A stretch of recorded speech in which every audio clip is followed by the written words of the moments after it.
welcome to Conversations with Dr. Stephen Greer. This is Dr. Greer, and I'd like to thank the folks at the World Fusion Network for hosting us every 2 weeks on this show and their generosity in supporting our work. I'm very honored today to have with us Richard C. Hoagland of the Enterprise Mission, who will be speaking at the conference at Rio Rico in October 2nd, 3rd, and 4th in Rio Rico, Arizona, and where we're going to be out under the stars each night, and then each day have really wonderful speakers, including Colin Andrews of Crop Circle fame, and Dr. Ted Loader on New Energy, and myself, and of course our guest today, Richard C. Hoagland. So, Richard, thank you for joining us, and thank you for coming to the conference at Rio Rico in October. Well, Steve, thanks for inviting me, and I'm really looking forward to it because, boy, have we got some stuff to lay out and talk about. Yes, absolutely we do, and I'm very excited about what you're going to be sharing, and of course much of our work has dovetailed over the last 20 years or so, and I wonder if you could just share in sort of an introductory way some of what you're finding on what's going on in space that the public doesn't know about. Well, as you obviously know, I've had a kind of a rule at Enterprise for 10, 20 years, as long as we've been looking into these things, that we really don't do UFOs. A lot of other people have touched this field, have investigated it, turned over rocks, and all kinds of weird things have crawled out. But I made a policy decision some time ago that we would stick with, NASA data, taxpayer-supported information. I've done 2 books on the suppression of this data by NASA and all the other space agencies on the planet combined. And it's only recently that we have found, much to our, I won't say surprise, but I will say, chagrin, that there now does seem to be a serious overlap between our investigation of artifacts and your investigation of who's out there and what they're doing. And it's that kind of bringing these 2 things together at this conference that made me respond in a favorable manner to your very kind invitation. Well, we're very glad you're going to be there. So tell me a little bit about what you've been finding in terms of the artifacts and what NASA's been up to, and that's been not disclosed to the public, that you feel the public should know about and that we're going to get into at this conference. Well, the key thing is there's a secret space program. And I don't mean the stuff that NASA, the NASA stuff that we pay for and see on TV. I'm talking about the stuff that no one ever sees.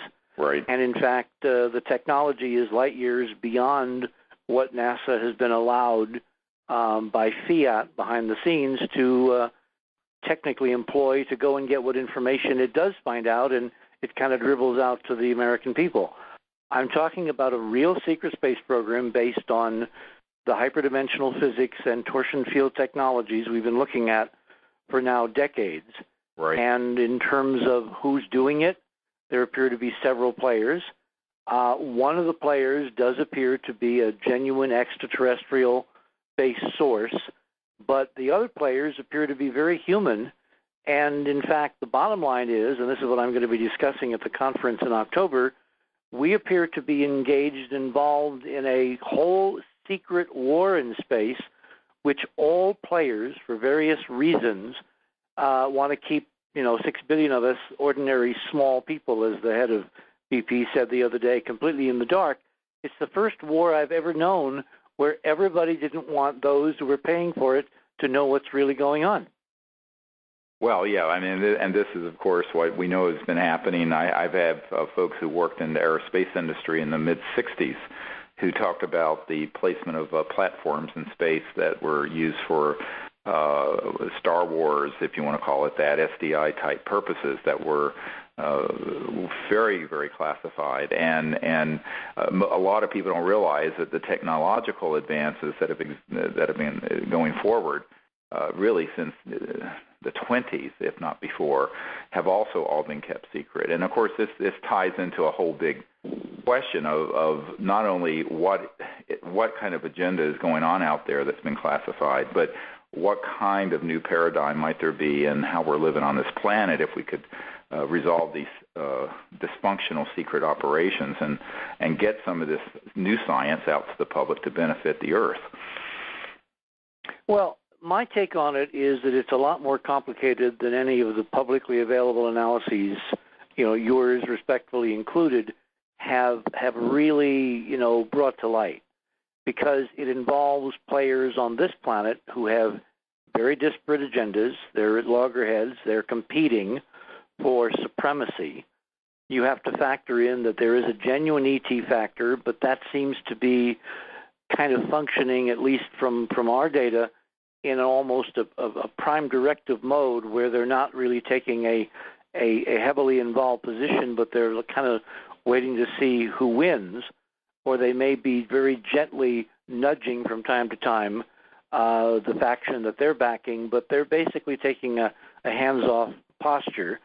And the real war is going on between factions on this planet who do have this extraordinary technology, and you're absolutely right about the time frame. It begins in Europe in the 1920s. Joseph Farrell, who is my colleague and friend, Oxford professor, former Oxford professor, has done a really great set of books on this, detailing the development and rise of this extraordinary technology. There are open source literature references on the web. You can just Google torsion field physics or hyperdimensional physics, and you'll get huge amounts of data on this physics and technology from Russian sources and other sources on the European continent. But by and large, it is a field that is totally unknown, not only to the mainstream community, but I would venture to say, Steve, most of the UFO community hasn't a clue as to what's really going on. They have been very carefully manipulated to look in the opposite direction from where we really are having some very serious problems right now. Oh, yeah. Well, I agree with you, and I would caution you not to assume what I do and do not know from your comment. I mean, for example, we just had a meeting in Washington with one of the most top-secret scientists in the Department of Defense laboratory complex, who was discussing with us these exact kind of technologies that not only he has seen but worked on and built various of these sorts of propulsion and energy weapon devices for every three-letter agency that exists. And I literally have dozens of these types of sources. So we know full well that this kind of chicanery is going on. What I think would shock most people is that there's between 100 and 200 billion a year being siphoned out of the Treasury of the United States that go into such projects that lack the oversight of either the president or the Congress, and that this agenda, or whatever you want to call it, has fulfilled the warning that Eisenhower made in 1961 when he left office, when he said, "Beware the military-industrial complex," because it's become so labyrinthine and complex and frankly dysfunctional that and it's not just limited to the United States by any means, but that now we have a situation where you were strangling the life out of the planet with fossil fuels, and it's more like 7 billion people, by the way, on this planet. And the advances that have occurred since the 20s are being withheld for a number of agendas, not the least of which is the maintenance of the macroeconomic system that is tantamount to slavery globally. Well, I mean, you and I are definitely in agreement, and I've always, believed that you were looking at areas and deeper than a lot of people in the UFO field, but this is one of the key reasons that I've stayed out of it for all these years, because there's a lot of people that just go around and around in circles, and a lot of that is very nicely manipulated by those people who are, shall we say, not really looking for the truth. Oh, well, or actually, some of them know the truth, and they're on the payroll of various agencies. That's what I was do heading what they're towards. doing. So, and in fact, I have some CIA documents with the names of some prominent UFO people in them who actually serve that role. And this is something that is the easiest thing in the world to do. It's sort of like the peace movement in the 60s, or the environmental movement was, there used to be the old joke that if you went to a gathering of anti-war protesters in the 60s, there'd be 15 people there, 12 of whom were members of the UFO community. So absolutely right. And the same can be said about the UFO field. So this, to me, represents a very important break with our past policies. And the reason is because things are coming to a head. I mean, what I intend to show in Arizona in October is going to knock a lot of people's socks off. because we have hard data. We also have very important political inside information. When you see things going on CNN or MSNBC or Fox that don't appear to make sense, right, it's because there's a public story, as you know, but the audience may not be totally up to speed. And then there's what's really going on, and there are like 4 cover stories to cover what's really going on. So hopefully we'll be able to, again, with some really hard data that stands still, remove some of those covers, as Neil Armstrong once said at the White House. You know, truth has protective layers. Well, these truths need to come out, and I'm hoping that we can bring these two things together in a way that will be meaningful and convincing and will move people to want to, you know, take the next step, which is to do something about this. Right, exactly. There has to be a sense of the citizenry being not only informed, as Eisenhower said, but also activated, and that's part of what our mission is. And I think that you know, there's a whole lot of interlocking aspects to this. You know, I don't know if I ever shared this story with you, Richard, but back in I forget how many years ago, it was in the last decade or so, I was meeting with the scientists at Jet Propulsion Laboratories, and this scientist brought up the question of certain imaged artifacts on Mars. Mm-hmm. Now, of course, I had sources because, you know, my uncle designed the lunar module that put the first man on the moon, so I had about the artifacts on the moon. But what I found was within this Jet Propulsion Lab scientist was that he was acknowledging to me that not only were there imaged objects, ancient objects, on the surface of Mars, but that also there was an agenda operating for the secrecy. And one of them, which is something a lot of people don't think about, and this is very worrisome for a government scientist to say this, frankly, given the fact that we're supposed to have a separation of church and state in the United States of America, is that he told me that one of the reasons why it could not be disclosed that these artifacts were on Mars is that it would, and I'm quoting, he said, it would collapse the foundations of the orthodox belief systems of every organized religion on Earth.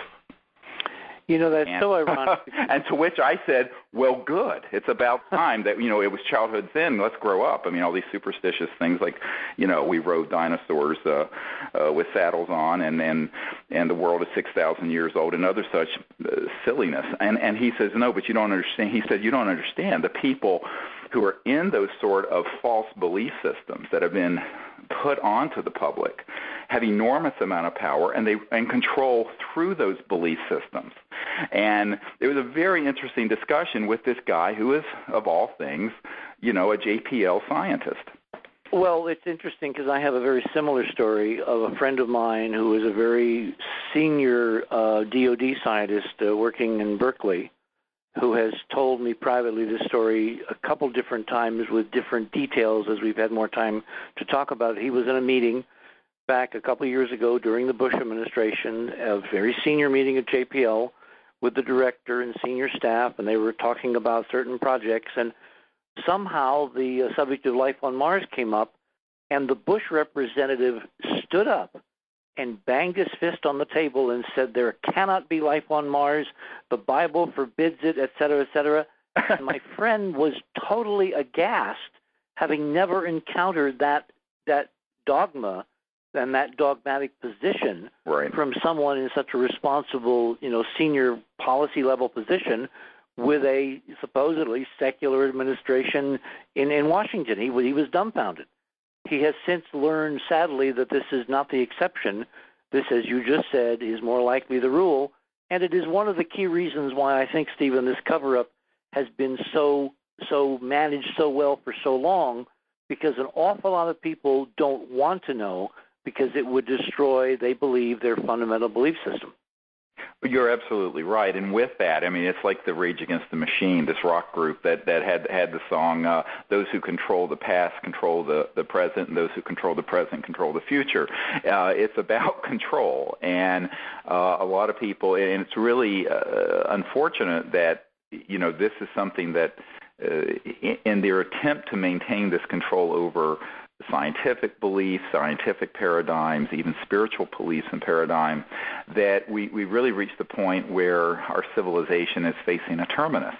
And because obviously we're not going to be able to go forward for another 50 or 100 or 500 years the way we are now, where we're obviously cannibalizing the biosphere. No, we're running right up against the limits, and even the mainstream is now seeing in all directions. Did you see the mainstream story last night about this huge ice sheet that broke off Greenland a couple days ago? Yes, absolutely. A whole island of ice, actually. Yeah, and you know, the system is breaking down. The Gulf problem, the Gulf disaster, is only the latest of a series of escalating disasters as we feverishly, and we're all responsible because we have not demanded free, real HD energy from sources.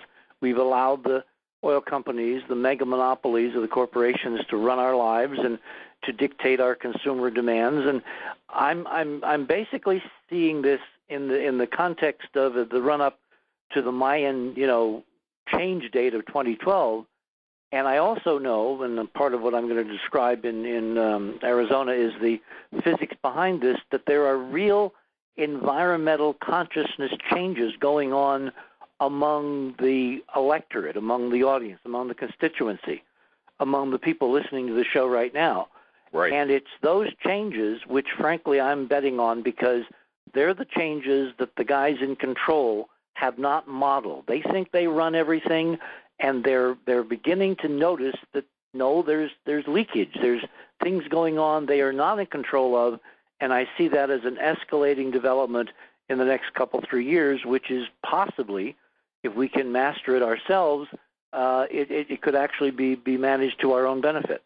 Well, and I think that this is something that's a trend line that we've been working for, nearly 20 years, and that is that even amongst the controlling elite, if you want to call them that, there's by no means unanimity in the view of maintaining the secrecy. Not anymore. Not anymore. In fact, when I first briefed President Clinton's CIA director in December of 1993, two members of the group that run these kind of classified projects with space said that only about a third of the people involved in those projects agreed that it was time to end the secrecy and bring this information out.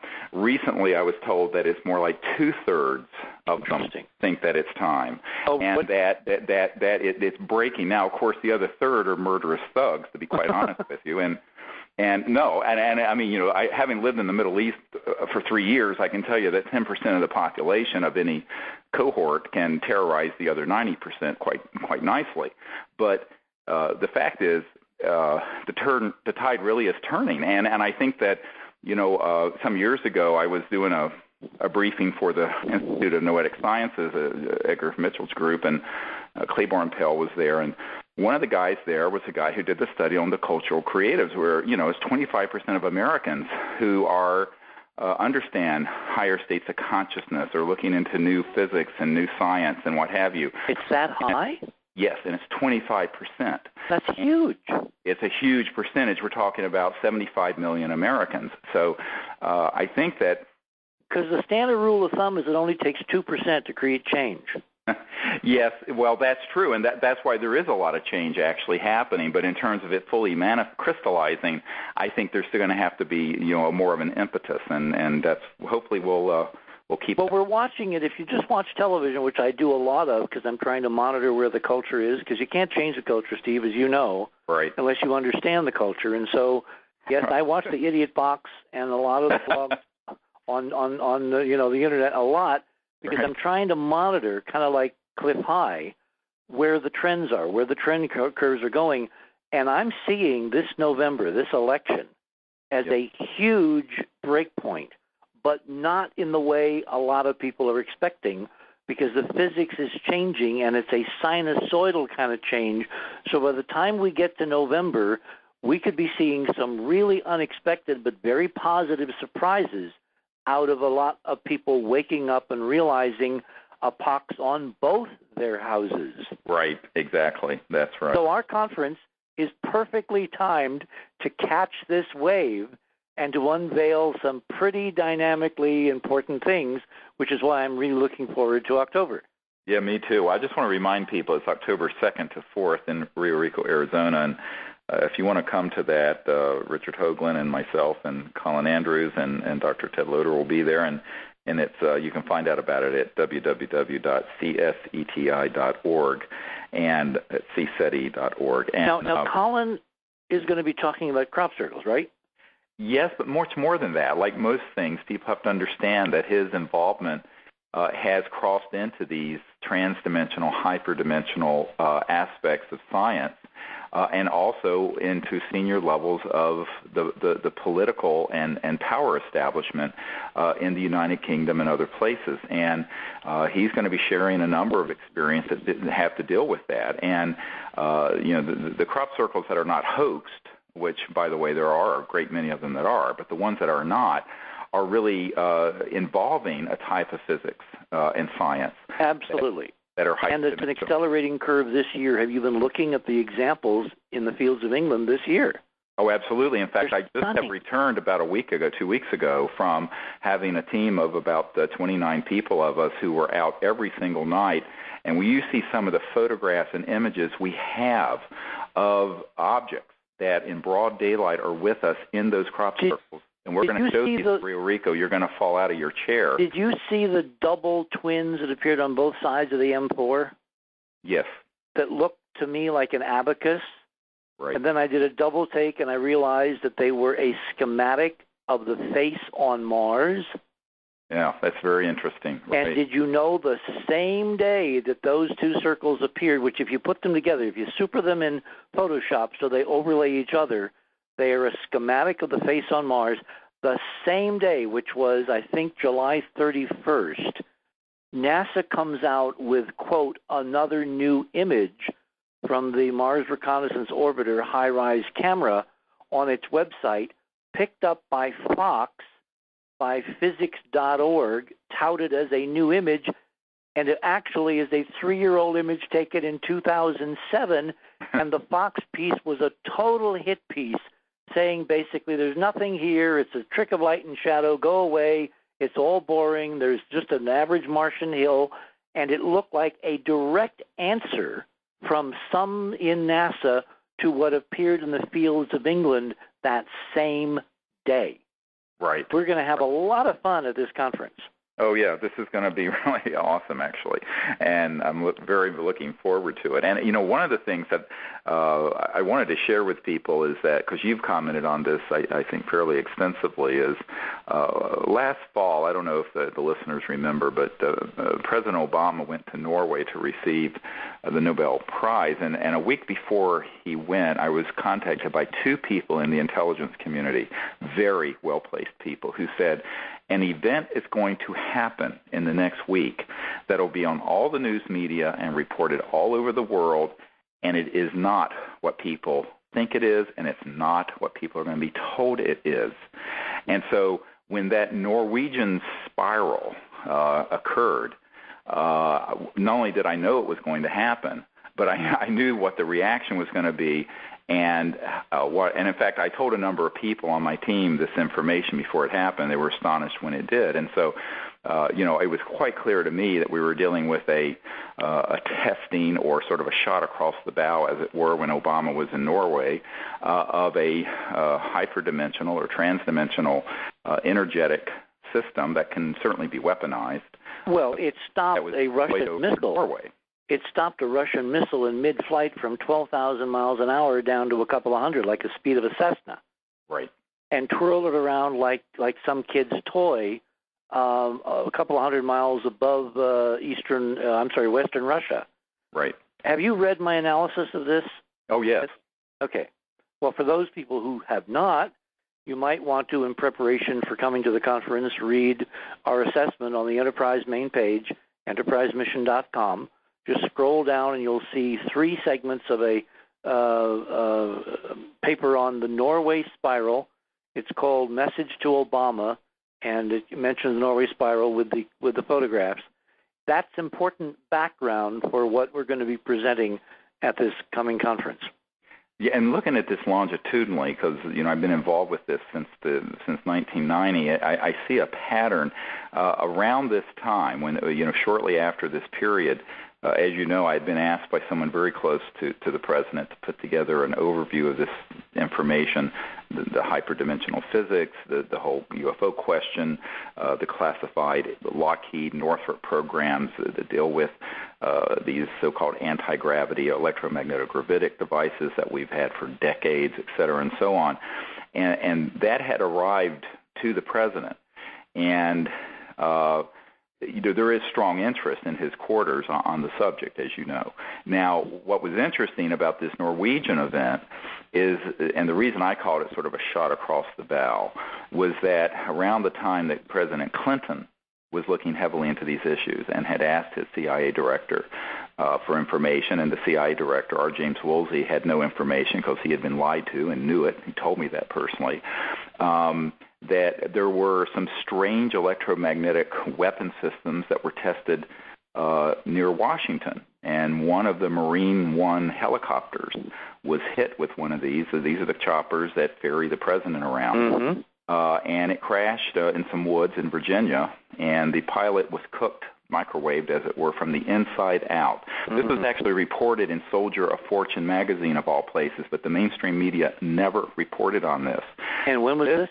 This was back in the early 90s, during the early Clinton years. And, of course, we knew, and I've never talked about until right now this, because anyway, I've never spoken about it, but we knew at the time that this was a shot across the bow, kind of demonstrating the prowess of these classified projects and the technologies they possess as sort of a warning shot, because this is around the time, of course, that Lawrence Rockefeller, the scion of the Rockefeller family, was hosting us out at the Rockefeller Ranch and was having these gatherings and was hosting the Clintons out there for their summer vacations, and the Clintons were going through all these materials that we were putting together, and basically it was sort of a way of saying, you know what, we don't step too far out of line. And it wasn't long after this that a friend of the President of the United States, a friend of Bill Clinton, came to my home and sitting at my dining room table with my wife and 4 young daughters said,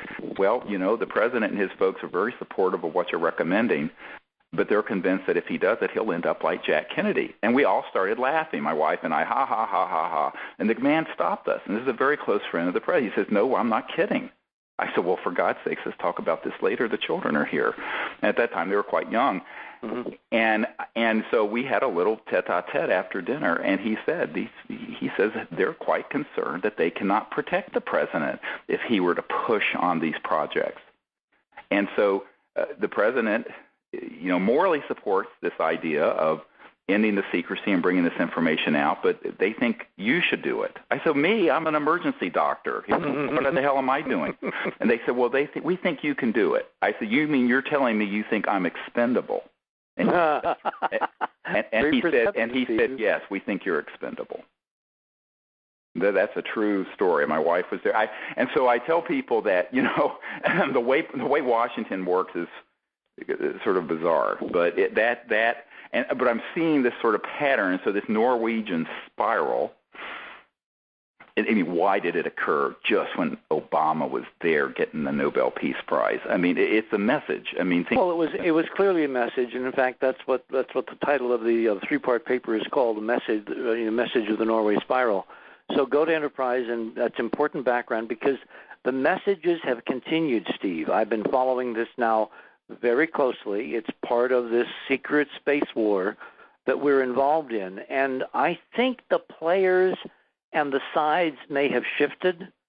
Yep. The same folks that were trying to keep it secret then may be on the other side now, because I think the real enemy is actually a much more threatening enemy to both of the controlling groups that run this planet, and that we're in a very serious situation coming up to this mythological date of 2012 that anyone in probably any of the community really understand, except a few of us who have been digging very, very deeply beneath the surface. Yeah, but there's two ways to look at that coin. There's two heads to that coin, and I point out to people that, the whole Mayan 2012 business, as well as the Hopi prophecies and the others. The 2012 date was actually the date of the closure of one whole era and the celebration of an opening of another. So there's two ways to look at this. It's a node, it's a juncture. It means it's a point of transition, and it's and change, point of transition, and it's a transformational moment. It's what the change are you going to get? Yes, exactly. And that's why we need to take control of this river, because what people don't understand, and this is what I'm going to be discussing in part in Arizona, is that the physics of consciousness is the same physics that these energy and weapons technologies are based on. And, the Coast audience knows this full well, because both Art and George have been conducting these consciousness experiments for years. I'm one of the beneficiaries. You and I would not be having this conversation if the Coast audience hadn't stepped in consciousness-wise and basically kept me alive. Right. So that's part of the unfolding empowerment that I'm going to be discussing in Arizona in that first weekend in October. Well, and that's what we're going to be doing every evening, because we're going to be doing experiments and work in consciousness and group consciousness. That is the guiding principle that transforms the now into the future in a good and positive direction. And this is what people don't understand, is that ultimately the thing that trumps everything else is the power of consciousness and the deep level understanding at a Vedic level. Luckily, we're on a show here, the World Puja Network, where obviously from the name, the people who listen to it are very much interested in higher states of consciousness and transdimensional reality and the ancient Vedic knowledge.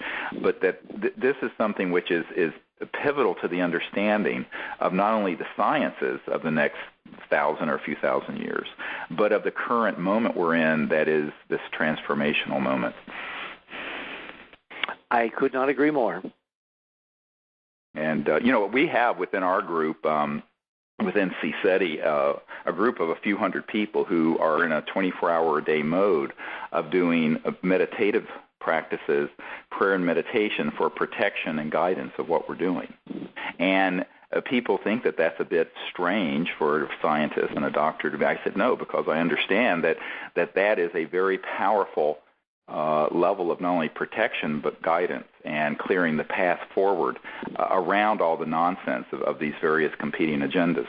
And by the way, one of the things I want to point out to people is that the interstellar civilizations that are involved, this is not a new phenomenon. I mean, there have been certainly even in the tradition of the Pujas and the Vedas, the Vedic knowledge was reported to come from the sector of Sirius and Orion, and that in reality there has been a deep involvement going back before recorded history of interstellar civilizations who understand transdimensional and hyperdimensional physics and consciousness and the science of consciousness, having an involvement not only with this planet but with Mars and the Moon and what have you. And that this is a very important issue, because now you start getting into sort of ancient and forbidden archaeology, where a man that my board, the board of directors of my group, and I have spent a great deal of time with, who currently works for a lot of the three-letter agencies, doing analyses on ancient artifacts that are technological, but that are literally hundreds of thousands of years old, not 10,000. I mean, very, very. It'd be nice to get our hands on a couple of those. Oh, sure. Well, of course. But are we going to have a secret demonstration? Well, yes. Well, that's coming. I think that's coming. But let's just say the British Museum and the National Gallery don't have everything on display that would be an interesting ancient object. Oh, this is even from this planet. Never mind from Mars or the Moon. Well, I've had my eye on an artifact that was on the Moon that we've got, three-dimensional imagery of, and I wonder whether they actually brought it back. Because if they did, it would change a lot of things to, A, find that out, and B, to find out what it has been able to tell them. But I don't think we're going to know publicly for some time yet. Right. You know, and this whole question of a secret space force and operations in space is something very key that people understand. And I have spoken to close family members of both Buzz Aldrin and Neil Armstrong who have confirmed to me what happened when we went to the moon the first time and the kinds of things that were seen and retrieved and what have you. And I think that this is something that the public, I mean, after all, the taxpayers have paid for all this largesse within NASA and the space community, but we really have not been told the wonderful and amazing things that have happened. And an explanation is due the American people and humanity, frankly. Well, the key part here is that all parties have agreed at some level to keep the rest of us in the dark. And we have to have a break in that policy, and I'm encouraged by a call I had this morning, a couple 3 hours ago before we did this interview, from someone who has good sourcing, who tells me that the opposition, I'll talk about, the ones opposed to disclosure is the opposition, seems to be in real disarray. Nobody on that side can agree as to the way forward. They just want to stop what they see as a trend curve as part of this administration. Right. But they can't agree on what's going to happen if they succeed, which, of course, is good news for us because it's the old classic, strategy of divide and conquer. And these folks seem to be really divided now, and increasingly so, which to me is good news. Right. Well, ultimately, the truth is on our side, but also will come out. And I think that what folks have to understand about a life that's out there in space, there are all these fantasies about, they need to come here to get this and that and the other thing.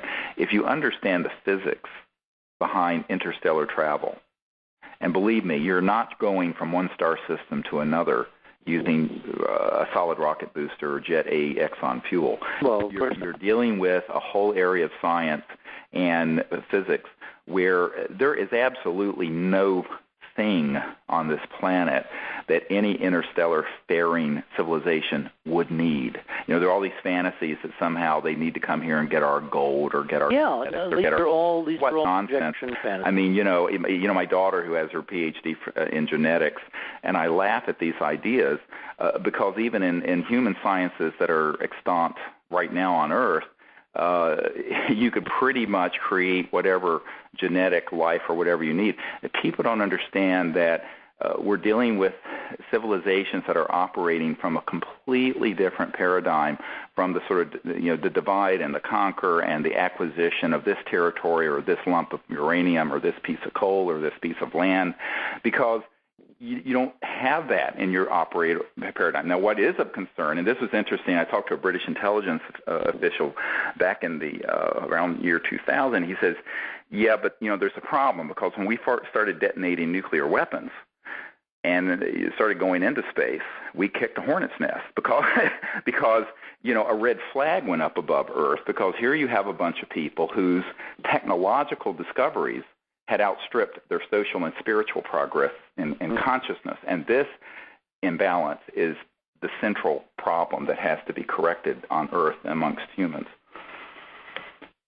Well, again, that plays right into what has been the trend curve since December 9th, which is when this extraordinary Norway spiral appeared over Norway right before Obama was to receive the Nobel Peace Prize. The irony of that juxtaposition of events and what has happened since, which, of course, it is my firm belief, backed up by data plus some political sourcing, that out of very unexpected quarters has echoed what I think took place, is that Haiti was the use of a directed energy weapon that killed 200,000 people to kind of reinforce the message. And none other than Cesar Chavez, who is the head of Venezuela, appears on Russian television a few days after the earthquake, accusing the United States government of using secret energy weapons technology to carry out genocide against the citizens of Haiti. Now, the fact that it was permitted on Russian television goes back to what also occurred right in the wake and within the 24-hour period of the Norway spiral appearing, which is this video which is on YouTube, circulated widely in Russia, seen on Russian television, of this remarkable tetrahedral-looking pyramid hovering, motionless, on some kind of anti-gravity field in the middle of the night over the Kremlin. Right. And it was obvious that the Russian media, controlled by our former president, now prime minister of Russia, Putin, wanted this word to get out to the West, but not through official sources like embassies or whatever, but through the Russian-controlled media. So, as I said in the Norway analysis, even if it was a fake, created in a computer, the very fact that officially the Russians wanted this out was the message. And then we see simultaneously a similar, very large, tetrahedral-shaped pyramid craft over Russia. We see now other evidences of these things hanging kind of like, the spacecraft on Independence Day over other major cities in Europe, in South America. Some looks like it may be copycatting. Some others look like they're real. It's all part, to me, of an ascending message being sent by someone off-world to other people who control this planet. And, of course, the message seems to be, don't. Whatever you're planning to do, don't, because we are bigger than you are.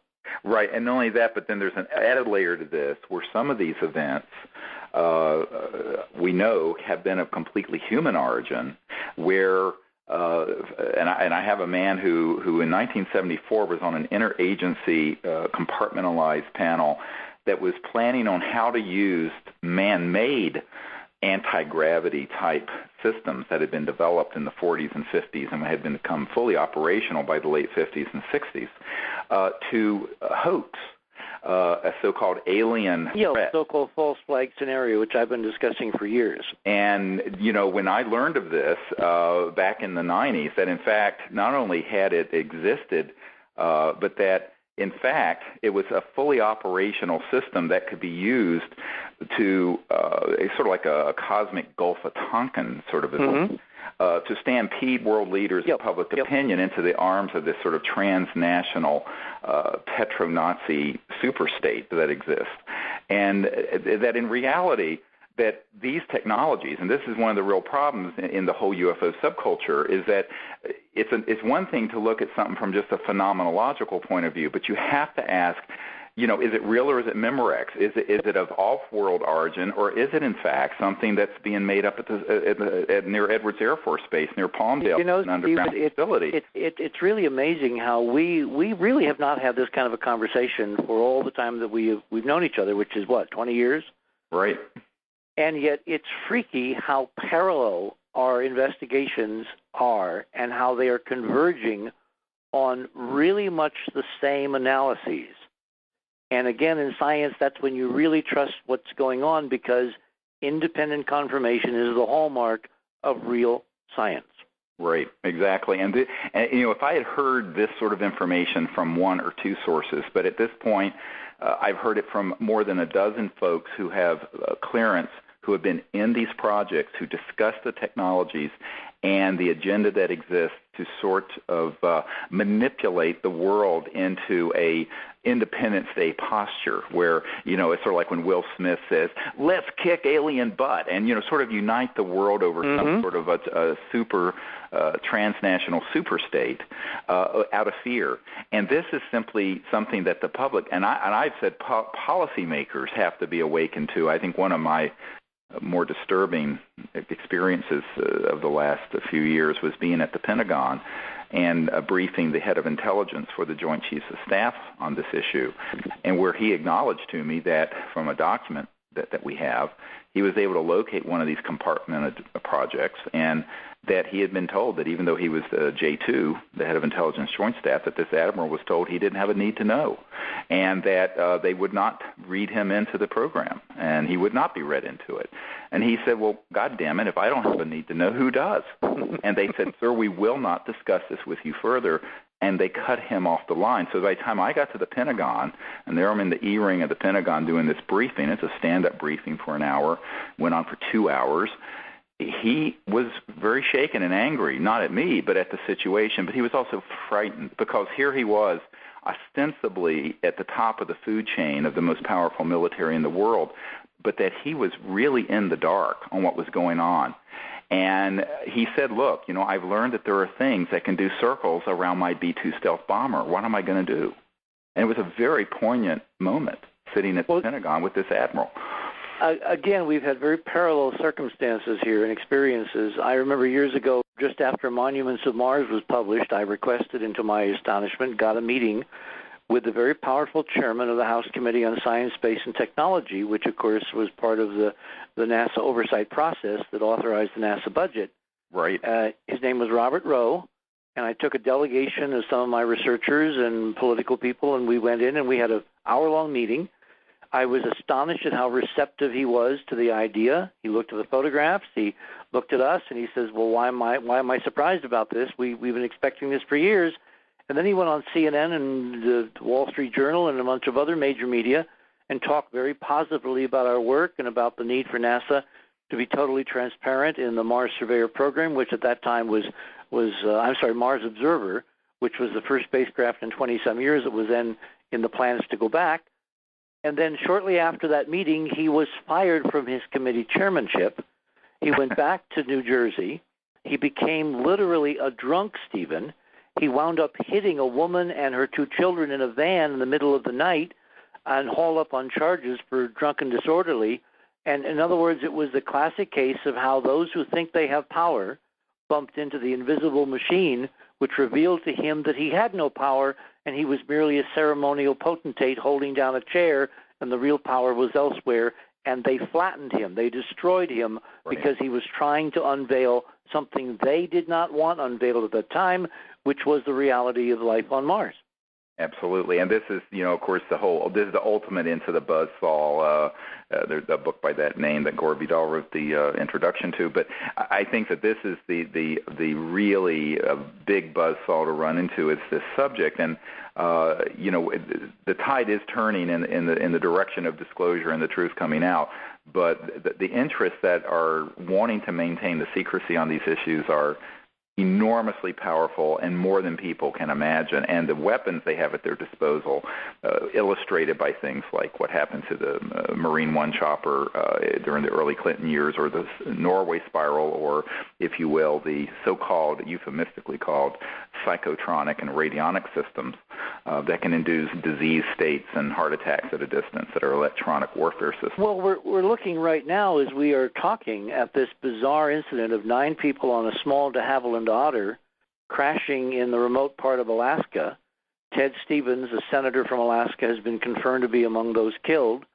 Other people on the plane were Sean O'Keefe, who was former NASA administrator under George W. Bush, his son, and several other people who apparently are former members of the Senate Appropriations Committee, all meeting in Alaska ostensibly on a fishing trip.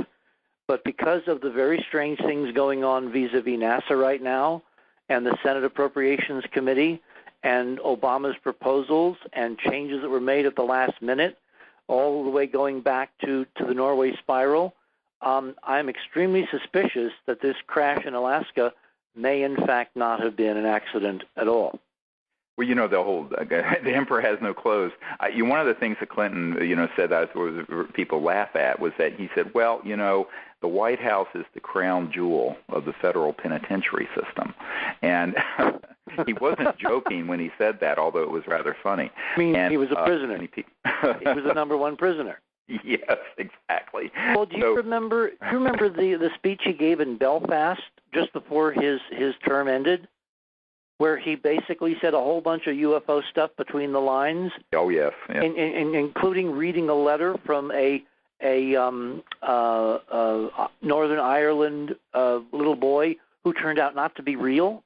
Right. And they had close-up shots. I have all this on video. Maybe I'll bring the video with me. We can show it, of Hillary sitting in the audience, absolutely furious at him for going in this direction. Oh, I know. Well, you have to understand one of the things I learned during this process of briefing these folks like the president and whatnot over the years is that it was Hillary who jumped up and stopped the briefing process at the Rockefeller Ranch. It was Hillary. Interesting. Yes, but and a very good friend of the Clinton family, who I don't want to name because I still work closely with them, told me that Hillary had this big best available evidence briefing document we'd put together, and he kept it in the private quarters of the White House.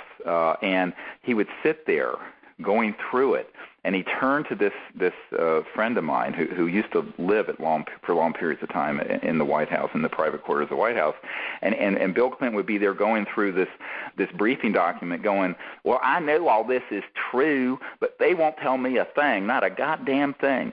And, the thing is about this is that there is a huge amount of interest, but ultimately you have to ask the question, what's required to make this change happen is going to be a lot of the public knowing and getting behind it, but also some courage.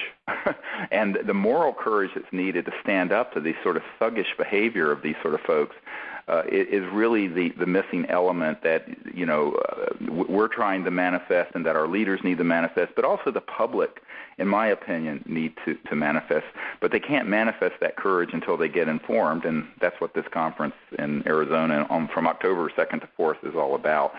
It's not only the experience of being out under the stars together and in meditative states, and transformative consciousness, but it's also about learning what you and Colin Andrews and Dr. Loader and other people have to teach us about hyperdimensional physics and the true history of the Earth and humanity and where we are in 2010 and where we're going to be by, say, 2020.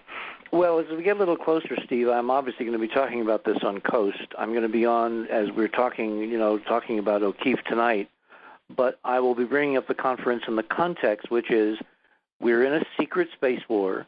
All the participants want to keep us in the dark, and that cover-up is crumbling because the more bodies you create, the more ordinary people begin to look around and say, what the heck is really going on? Right. And I think the other question is, what kind of technologies exist that could, if they were put to peaceful use, and this is the real key thing, the peaceful application of this sort of science and hyperdimensional physics and energy and propulsion systems would literally give us an entirely new planet. I mean, it's almost biblical in the sense of even the desert shall bloom, because with these kinds of systems, you could desalinate water at zero cost. You could reclaim deserts. You could have not only no pollution in the world, but in a generation, about 20, 30 years, eliminate all poverty on the planet. And so this really is not just about life in outer space in the past. It's really about the human future and where we're going to be as a civilization. One of the things I'm going to be able to present is hard official evidence of a behind-the-scenes plan, which maybe even you don't know about, even though you know a lot of things, Stephen. I don't think you have access to this data yet, but I'm going to show you official evidence of a planned transition from the nightmare hydrocarbon-based world we live in now to a world that actually works and runs on hyperdimensional torsion field physics, and in the not-too-distant future, and I will show you that timeline, an official timeline that is probably going to knock your socks off because I think we're winning, and this evidence is testimony to just how positive people need to be as they get control of this technology for themselves. Exactly. Well, no, I'm very optimistic, and I do know we're winning. And ultimately, it's not just what any individual does. It's because there's a larger, if you wish to call it, universal consciousness and interests that are vast and cosmic that are intent on seeing this next chapter in Earth and humanity's history open up. And those, I remember years ago sitting with the head of Army Intelligence, I said, you guys have your plan, but there's another plan. And let me tell you which one's going to win out when the day is done. And they said? Plan. Yeah, and he knew it. He knew I was speaking the truth. And I said, you just need to know that. I said, you guys, so I think people need to go forward with that kind of knowledge and a positive outlook on the future. Well, the other thing to consider, and of course it goes back to the numbers game we were talking at the top of the show, it only takes traditionally 2%. You say there's polling data indicating about 25% of people are on this path. If they connect with the physics of consciousness that we're going to be discussing, we give them the proper tools. We let them know that this really works. Here's the examples. Here's how it works. Right. We are more than they are. And it's a real numbers game, and we outnumber them probably 100 or 1,000 to 1. Absolutely. And in terms of, if you talk about it from the point of view of interest constituencies, there's 99.999% of the Earth that has an interest in this information, these sciences, and knowledge coming out. It's a very, very small elite that have any interest in the current status quo. And I think that is something that people have to understand as well, that's very much on the side of this. But only if people are informed, and only if people can be brought around to understanding not only what the truth is, but also what needs to be done, what people need to be doing to facilitate this change. Again, we're in great, intriguing agreement. Right. So, well, look, I think we're about out of time. I'd like to thank you, Richard, for taking an hour of your day to be with us here on the World Puja Network, and thank the people at the World Puja Network for hosting us. And I hope folks can join us October 2nd, 3rd, and 4th in Rio Rico, Arizona, where Richard C. Hoagland will be presenting all this fascinating data and information and insight, as well as Dr. Ted Loder and Colin Andrews of Crop Circle fame and myself. And you can find out about this at www.cseti.org. And I hope to see all of you there under the stars in the beautiful Arizona desert south. And we're also putting it on the Enterprise Mission website, so we'll have links and the speakers. And I'm telling you, it's be there or be square, because you're going to see some stuff that you're not going to see anywhere else. Yeah, I know. It's going to knock people's socks off, and it's wonderful. Thank you again, Richard, and I look forward to seeing you in October. Thanks, Steve. All right, bye-bye. Bye.